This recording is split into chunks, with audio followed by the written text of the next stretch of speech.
Campus current में दोबारा बना हूँ मैं आप लोगों के बीच, आपका Humraaz RJ 90.4 megahertz community radio Gyanvani पर। और कल के बाद लेकर आया हूँ आज दोबारा से उस अध्याय के आगे की बात, डेल कार्नेगी की बुक अच्छा बोलने की कला में टिप्पणी और अहम बिंदुओं की सहायता से पढ़ना। तीसरी और आखिरी विधि शुरुआती वक्ताओं के लिए न केवल बहुत प्रसिद्ध है बल्कि कारगर भी है। हालांकि भाषण पर तैयार की गई टिप्पणियाँ उसके द्वारा पढ़ने का सुझाव न केवल शुरुआती वक्ताओं के लिए है। तजुर्बेकार वक्ता को केवल विशेष परिस्थितियों में ही इस विधि का इस्तेमाल करना चाहिए। भाषण के लिए एक विस्तृत योजना तैयार करिए, बनाइए।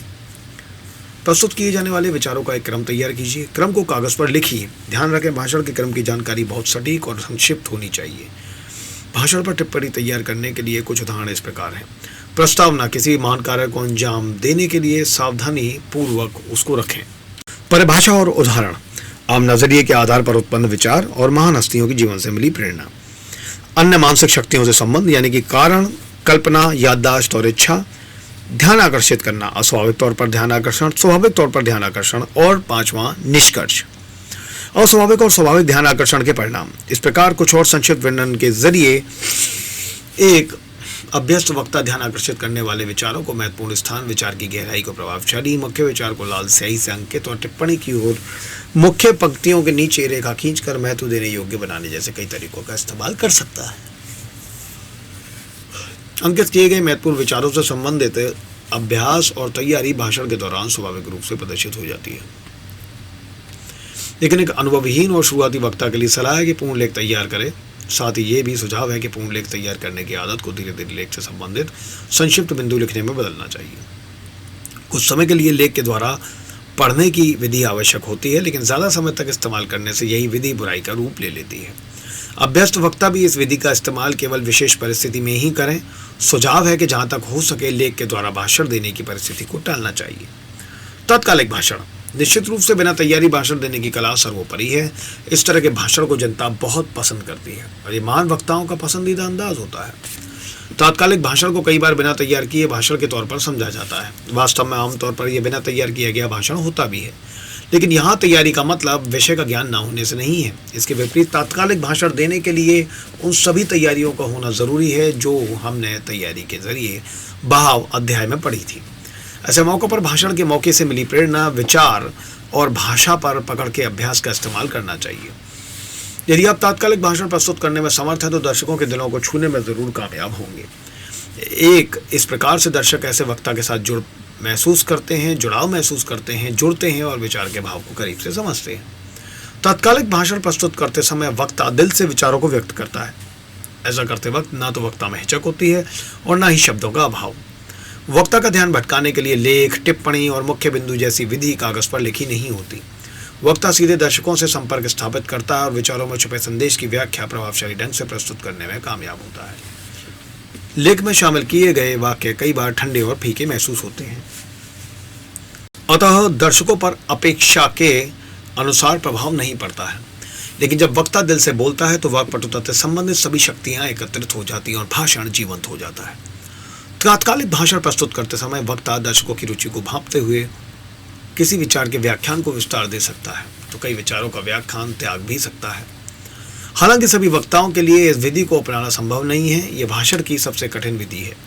इस विधि को कड़े अभ्यास के बिना नहीं सीखा जा सकता, लेकिन बाकी विधियों के मुकाबले इसका प्रभाव सबसे ज्यादा गहरा होता है। इस विधि के इस्तेमाल की एक बड़ी कमी यह है कि कई बार वक्ता मुख्य विचार से भटक जाता है। इस खतरे को टालने के लिए मानसिक तौर पर की गई तैयारी पर ही दृढ़ रहें। यदि भाषण के बीच भटकाव की स्थिति का एहसास हो तो याददाश्त में शामिल किसी उदाहरण या मुहावरे का प्रयोग करें और फिर सहजता से मुख्य विचार को प्रस्तुत करना शुरू करें। अभ्यास के लिए वाद विवाद करने वाली संस्थाओं के साथ जुड़ें, बात करें और बस बात करते ही रहें और ख्याल रहे कि तैयारी किए बिना तात्कालिक वाद विवाद करें। कई बार आपका उपहास जरूर होगा, लेकिन कामयाबी के लिए बलिदान ज्यादा बड़ा नहीं माना जा सकता। टिप्पणी और लेख से संबंधित मुख्य बिंदु बैसाखी की तरह कमजोरी का प्रतीक है। याद रखें कि वक्ता की सफलता दर्शकों की उम्मीद पर खरा उतरने से मिलती है। कोशिश करें कि कागज पर तैयारी की जगह मानसिक तैयारी की जाए। व्याख्यान की संयुक्त विधि, भाषण की दूसरी विधि को कई महान वक्ताओं और हर दिन किसी नए विषय पर बोलने वाले वरिष्ठ अध्यापकों ने अपनाया है। हालांकि हर वक्ता ने इसे विधि में अपनी सुविधा के अनुसार मामूली बदलाव जरूर किए हैं। ऐसे वक्ता तैयार किए गए भाषण को अच्छी तरह याद करते हैं, लेकिन सावधानी के लिए मुख्य बिंदु और भाषण के क्रम का संक्षिप्त लेख पुस्तकों के पन्नों के बीच में रख लेते हैं।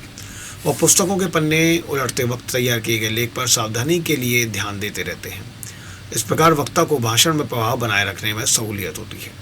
कुछ वक्ता भाषण के क्रम को महत्व देते हैं और केवल भाषण से संबंधित मुख्य विचारों पर लेख तैयार करते हैं।